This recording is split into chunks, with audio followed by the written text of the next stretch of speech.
As Elon Musk, I want to visit Ghana to meet the legendary football analyst, Graham. His deep knowledge of the game is unmatched, and his insights have transformed lives. People who have followed his advice have achieved incredible success, turning their dreams into reality. Many have built their dream homes, traveled to amazing destinations, and elevated their lives through his expert football predictions. His accuracy is extraordinary, making him the most trusted name in the game. If you're passionate about football and want the best guidance, I highly recommend Graham. His wisdom and expertise set him apart, making him a true icon in the world of football analysis. Ghana is a land that's on its way up. America, having been to Ghana, it's clear to me now. Material wealth is not the path to peace or freedom. Freedom is literally in kindness. It's in connectivity. Ghana is not just an ordinary country. Do you know what it means for a country to be in the middle of the world? God didn't live in Ghana, and even Elon Musk cannot wait to visit Ghana. Foreigners are sharing their warm experience, how they felt when they stepped their foot to the soil land of Ghana. Please do me well by liking the video and don't forget to comment your thought below on the comment section. So I'm back from Ghana, and the differences between our two countries and the danger that our country is in could not be more apparent. And this idea that Africans don't like Black Americans or don't see us as a part of them, Ghana just sinks that shit like the Titanic. They're so open to us. They call us brother. They literally say, welcome home. When I went to Elmina, the fact that I'm Black American got me so much compassion. They family, yo. And I went all over Ghana. This wasn't just me being in one city coming to a conclusion. I went from Accra to Cape Coast to Elmina to Tamale up north to the city of Wa to Mole and back. When I tell you that there is no equivalent of the kind of political, combative, vitriolic dialogue that we're having in this country, it's just absent. I didn't realize how much I think about perhaps being involved in an active shooting until I went to a place where that was literally not a possibility. You see, most Americans don't know about the Global Peace Index. It is this database that tracks how violent and prone to crime a country is and how safe you actually are. And out of 163 countries, America ranks 132nd. Was Ghana rank? 55. Those are just numbers.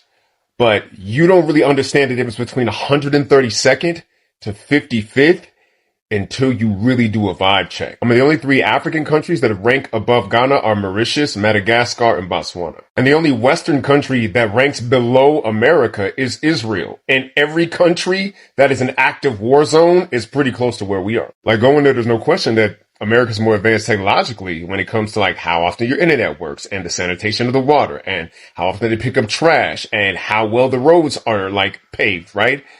But Ghana is more advanced socially. There are pockets of different languages, different religions that in the American context you would think would be at war. No, sir. People are getting along. There is harmony. And because of that harmony, there is safety. The social cohesion in Ghana compared to America is off the charts. The value-added interactions, the positivity, like you can smile at anybody. They'll smile back. Like you can ask anybody for help. They'll try to give it if they speak the language. Just the way in which you could feel the friendly vibe, the way in which people are like holding hands, even men, heterosexual, sexuality is not in question. It's literally about the bonds between folks. They're killing this part of the exam. We are failing so miserably. And don't make any mistakes. There are parts of Africa that are experiencing poverty to a level that would shock your Western sensibilities. So then the next question is, so how are they surviving? Nobody's starving. Ain't no ribs showing. The land of Africa itself provides. I mean, literally, people be in the villages. There's always some goats. You know who's cooking the jollof rice. You know where the chickens is at. There's always eggs. There's always fruit. There's always, I'm talking about fruits that you don't even see here. Like when they selling them by, like you don't even know what they are. When you go down to the south in Cape Coast, the ocean provides. They're selling things that you would never think to eat, and they're selling things that you would love to eat. There's always something to sustain yourself on in land that just sprouts this rich food like the land of Africa. I'm going to say this again. If you love infrastructure, Ghana's a fixer-upper in some places. There are ways that we need to invest in like water sanitation and pipes and like, you know what I'm saying, roads and like picking up trash, right? But those problems are getting solved actively. Ghana is the land that's on its way up. America, it's, yeah. But you gotta adjust your lens of how you look at Africa. Because what you're looking at is a place that survived an apocalypse. The slave trade was an apocalypse. Colonization was absolutely an apocalypse. Have you noticed there's no apocalypse movie set in Africa? Because apocalypse movies are Westerners' greatest fear. What's gonna happen if the bridges and the phones and the heating and the refrigeration don't work? Africa, shit get cut off, and then they figure it out, and then it get cut back on again. Like, they're calling us out on how we lose our peace when we have poverty. Having been to Ghana, it's clear to me now. Material wealth is not the path to peace or freedom. Freedom is literally in kindness. It's in connectivity. It's like the safety that people provide because they understand that everybody is in this together. When you look at the political situation, they all love their president, John Mahama. I haven't heard one bad thing about him. They say he's facing challenges, but generally, Ghanaians believe in their president. Things are different here. But if you think that freedom is brandishing a gun and arming yourself against your neighbors and living like a billionaire and having all your money going right, it shows that we are so gravely on the wrong path. Ghana makes you want to get to know your neighbor, makes you want to smile at people, makes you want to figure out how to like be food secure without the government. You know, it makes you want to return to the kindergarten values of decency because in aggregate, they're so much freer than we are. I moved to Ghana exactly about a year and a half ago, and it has dramatically changed my life in so many ways. One of the biggest things is weight loss. I've lost about 70 pounds since I moved to Ghana.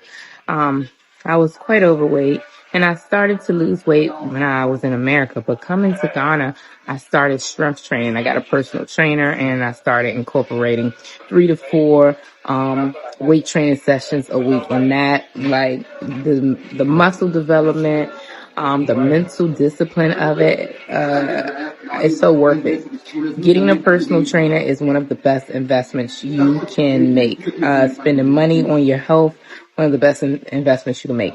Also, I started eating better. Eating here in Ghana, the food's more natural. It's not as processed. We don't have as many fast food restaurants as we do in America.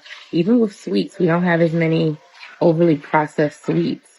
So if you're looking for a sign to move to a different country, to, transform your life, to take a big risk, this is your sign. Do it and see how your life will change 90% of the time for the better. These are different foreigners who have shared their warm experience, how they felt moving to Ghana, living in their country, and how they are so excited to share their experience about the motherland, Ghana.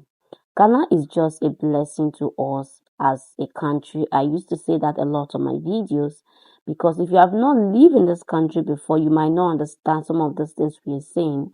Some of the Ghanaians do not even understand when people talk about Ghana like this. But Ghana just make you feel in a special way. All you need in Ghana is just for you to be able to get something doing and able to pay your bills. With that, you have no worries. You are stress free. You don't think too much. Nobody give you pressure. Nobody intimidates you. Nobody embarrass you. You just live your life to your own terms. All you just need is just get some money, get some job doing, and you're good to go. A country that will give you such a peace. You're not scared of somebody's going to shoot you tomorrow. You're not scared somebody's going to harass you. You're just basically living your life to your fulfillment. That is what Ghana means. It's not money. People don't come here because they are making a lot of money. No, these are the things that when they get it, no money can even buy these things. No money can give you the level of peace, comfort you will get in Ghana. So when you see foreigners sharing this experience, if you have never been in this part of the world, if you have not come to Ghana before, do well by taking a trip to Motherland, Ghana, and you're going to see a different change. And you also have your own experience to share and tell as well. And you will not forget that you will not regret ever coming to Ghana. So please, at this point, if you have not liked the video, do me well by also liking the video, and don't forget to also share with a friend who would like to watch this video with you. And please do not forget to comment your thought below on the comment section of what you also think of the video. And please, if you have not subscribed to the channel, do me well by also hitting the subscribe button to join this amazing family. On this channel, I bring you the latest gist and what is going on in Africa at large. And I know you don't want to miss out on our amazing content. And I will see you in my next video. Bye for now and stay blessed.